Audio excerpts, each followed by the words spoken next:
Baik, agar lebih operasional, sekarang kita teruskan untuk melihat contoh kasusnya seperti apa.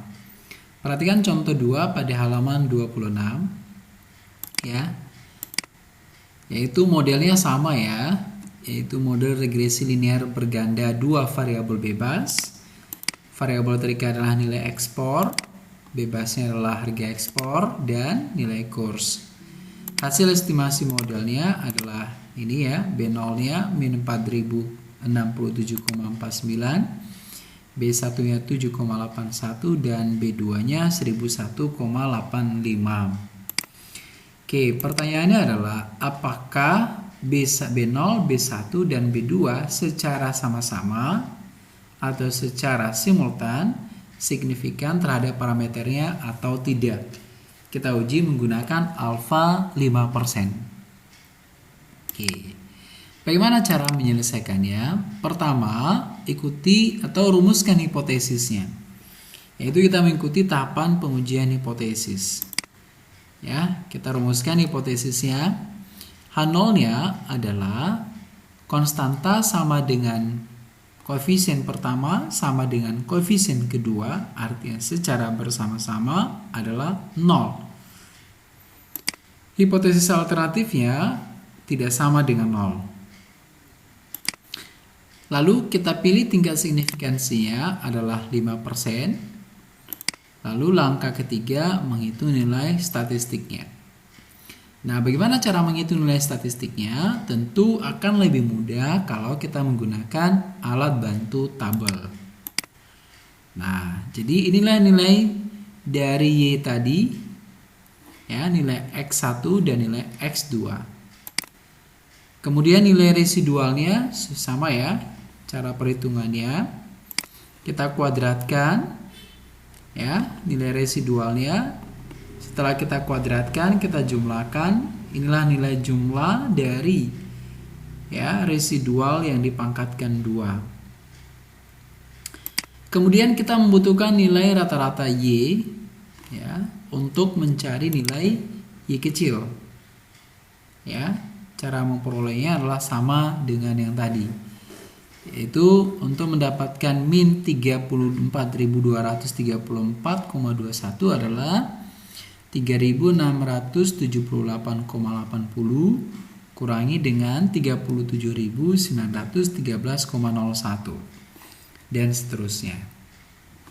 Lalu kemudian nilai Y kecil ini kita kuadratkan ya, mulai dari observasi pertama sampai observasi ke 16 atau 2016. Jadi min 34.234,21 kita kuadratkan dapat 1.191.305,50. Ya, untuk setiap observasi lalu kemudian kita jumlahkan, dapat jumlahnya adalah jumlah YI kecil yang kita kuadratkan adalah 18.314.914.003,38. Setelah lengkap dengan tabel ini, baru kemudian kita masukkan ya nilai-nilai ini ke dalam rumus sebelumnya, yaitu menghitung nilai F statistiknya. Nah, yaitu apa? Pertama dari total sum square-nya dulu. Ya, total sum square adalah jumlah YI kuadrat. Ya, sudah kita dapatkan adalah 18 miliar sekian-sekian. Kemudian residual sum square, jumlah residual yang dikuadratkan. Tadi kita dapatkan 1 miliar sekian-sekian. Nah, karena sudah dapat TSS dan RSS, dan prinsip dari TSS sama dengan RSS, estimator sum square tambah dengan residual sum square, maka dari kedua nilai ini kita bisa menghitung nilai estimator sum square. Yaitu apa? Estimator sum square adalah total sum square kurangi residual sum square, atau 18 miliar sekian kurangi dengan 1 miliar sekian-sekian. Dapatlah estimator sum square-nya adalah 16 miliar sekian-sekian. Oke. Jadi kalau sudah dapat TSS, RSS, dan ESS, maka kita sudah bisa menghitung nilai F hitung serta nilai R square-nya. Nah, F hitungnya tadi rumusnya apa? Adalah estimator sum square per K kurang 1. Ya, estimator sum square-nya adalah 16 miliar. Bagi dengan K kurang 1, K-nya 3, karena ada 2 variabel bebas, 1 variabel terikat. Residual sum square-nya adalah 1,6 miliar. Ya. Oke, setelah kita bagikan dan dapatlah nilai F hitungnya 66,8198. Oke. Nah, setelah dapat nilai statistik F-nya, baru kita masuk pada aturan pengambilan keputusan. Yaitu apa? Menggunakan kurva F, distribusi F, ya. Alfanya langsung serahkan di sini atau distribusikan di sini 0,05. Lalu nilai F kritisnya kita ambil dari tabel F. Cara membaca seperti yang tadi ya, adalah 3,81. Maka daerah penolakan H0-nya adalah kalau besar dari 3,81 dan terima H0 kalau kurang dari 3,81. Oke, sekarang kita lihat berapakah nilai F statistik kita tadi? F statistik kita tadi adalah 66,81 sekian-sekian. Atau kalau kita bulatkan 66,82. Nah, nilai 66 ini ada pada daerah penolakan H0. Ya.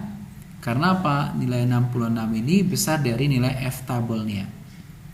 Dengan demikian, maka dapat kita ambil kesimpulan bahwa karena nilai F hitungnya adalah 66,82 atau lebih besar dari F tabel 3,81, maka dapat kita menolak H0 dan menerima hipotesis alternatif. Artinya bahwa nilai B0, B1, dan B2 tidaklah sama dengan 0. Dengan kata lain bahwa mulai dari konstanta dan koefisiennya ya secara sama-sama signifikan terhadap parameternya pada alfa 5%. Nah, jadi begitulah cara melakukan pengujian hipotesis secara simultan.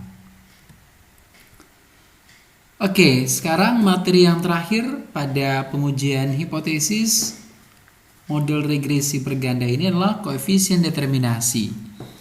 Nah, bagaimana cara menghitung koefisien determinasinya? Ya, karena kita sudah dapat tadi nilai TSS, ESS, dan RSS, maka nilai dari koefisien determinasi itu dapat kita hitung dengan memanfaatkan nilai ESS dan TSS. Nilai ESS tadi adalah 16,6 miliar, TSS-nya adalah 18,3 miliar.